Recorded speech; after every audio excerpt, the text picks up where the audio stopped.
जरा सोचिए, एक ऐसी कंपनी है जो लगातार मतलब पिछले 5 सालों से सिर्फ ग्रोथ ही कर रही है। उसका स्टॉक एक स्टार परफॉर्मर रहा है और फिर अचानक वो 60% से भी ज्यादा क्रैश हो जाता है। ऐसा होता क्यों है आखिर? आज हम इसी रहस्य से पर्दा उठाएंगे कि जब बाजार में सब लोग डर के मारे बेच रहे होते हैं तो ये जो स्मार्ट मनी है वो असल में कर क्या रही होती है।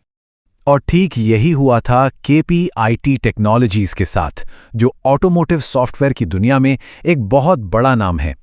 हम उसी अचानक आई गिरावट का विश्लेषण करने वाले हैं जिसने कई इन्वेस्टर्स को सच में हैरान कर दिया था। देखिए, एक स्टॉक जो 1800 रुपए के पीक पर था वो कुछ ही महीनों में 700 रुपए से भी नीचे आ गया। ये कोई छोटी मोटी गिरावट नहीं थी, ये 60% से ज्यादा का क्रैश था। बस अंदाजा लगाइए कि कैसा महसूस हुआ होगा जब किसी ने अपने पोर्टफोलियो की वैल्यू को आधे से भी कम होते देखा होगा। और यहीं से असली पहेली शुरू होती है। ये कोई ऐसी वैसी स्ट्रगल करने वाली कंपनी नहीं थी। KPIT ने लगातार 21 क्वार्टर्स तक, मतलब 5 साल से भी ज्यादा शानदार ग्रोथ दिखाई थी। तो सवाल ये उठता है कि इतना जबरदस्त परफॉर्म करने वाले बिजनेस का स्टॉक इस तरह से कैसे गिर सकता है? पहली नजर में देखें तो जवाब बहुत सीधा साधा लगता है। जब हम सिर्फ ऊपरी तौर पर देखते हैं तो एक कहानी नजर आती है जो पूरी तरह से डर और घबराहट की है। चलिए देखते हैं कि ज्यादातर लोगों को क्या दिखाई दे रहा था। बहुत से ट्रेडर्स के लिए ये चार्ट एक खतरे की घंटी जैसा है। जब स्टॉक की कीमत 50 डे और 200 डे मूविंग एवरेज जैसी जरूरी लाइनों के नीचे आ जाती है तो ये एक क्लासिक सेल सिग्नल माना जाता है। ये टेक्निकल ट्रेडर्स और ट्रेडिंग सिस्टम्स को बेचने के लिए मजबूर कर देता है और गिरावट और तेज हो जाती है। और ज्यादातर रिटेल इन्वेस्टर्स के लिए कहानी यहीं पे खत्म हो जाती है। गिरती हुई कीमत को देखकर डर लगता है और वो बेच देते हैं। ये एक बहुत ही स्वाभाविक मानवीय प्रतिक्रिया है। लेकिन स्मार्ट मनी के लिए असली एनालिसिस तो यहीं से शुरू होता है। तो चलिए अब जरा गहराई में उतरते हैं और उस डेटा को देखते हैं जो इस प्राइस चार्ट के पीछे छिपा हुआ है। यहीं पर हमें बाजार के सेंटिमेंट और बिजनेस की असलियत के बीच का बड़ा फर्क देखने को मिलेगा। और यहाँ कहानी बहुत दिलचस्प हो जाती है। एक तरफ स्टॉक की कीमत तेजी से नीचे जा रही है, लेकिन दूसरी तरफ कंपनी की कमाई मतलब उसका असली बिजनेस परफॉर्मेंस लगातार मजबूत होता जा रहा था। तो प्राइस गिर रहा था लेकिन बिजनेस पहले से कहीं ज्यादा मजबूत हो रहा था। ये एक बड़ा डिस्कनेक्ट था। तो सवाल उठता है कि बाजार इतने मजबूत फंडामेंटल्स वाली कंपनी के साथ ऐसा क्यों कर रहा था?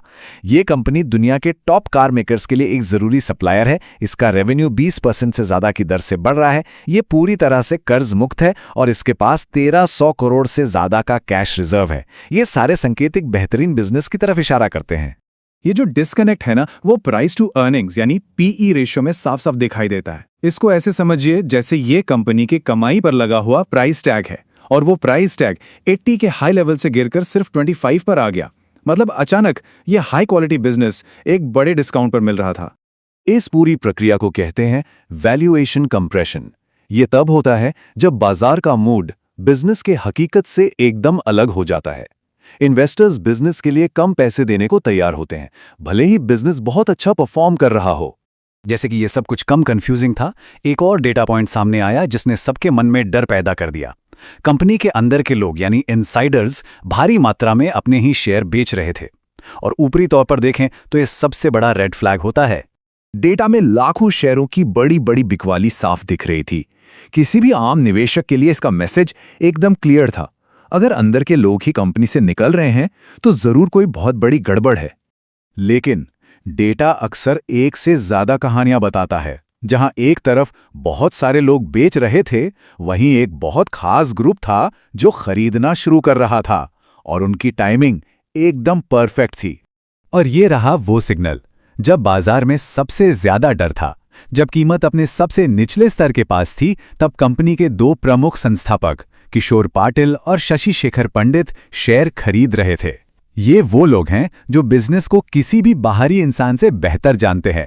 उनकी ये खरीदारी भरोसे का एक बहुत मजबूत संकेत थी कि स्टॉक का भाव उसकी असली वैल्यू से कहीं नीचे चला गया है।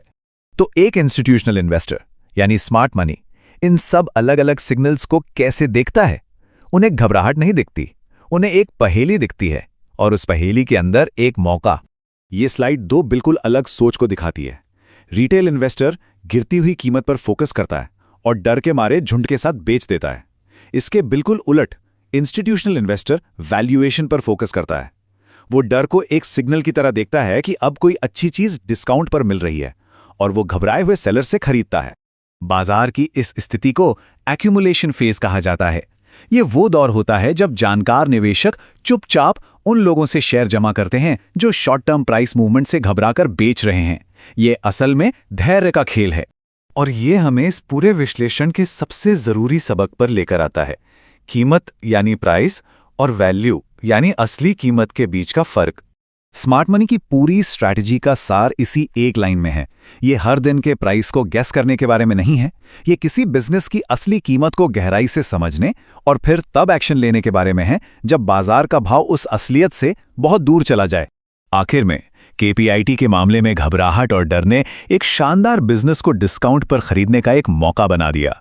सवाल ये नहीं था कि मौका मौजूद था या नहीं, असली सवाल ये है किसके पास इतना धैर्य और अनुशासन है कि वो बाजार के शोर को अनदेखा करके सही विश्लेषण करे और उस मौके का फायदा उठाए।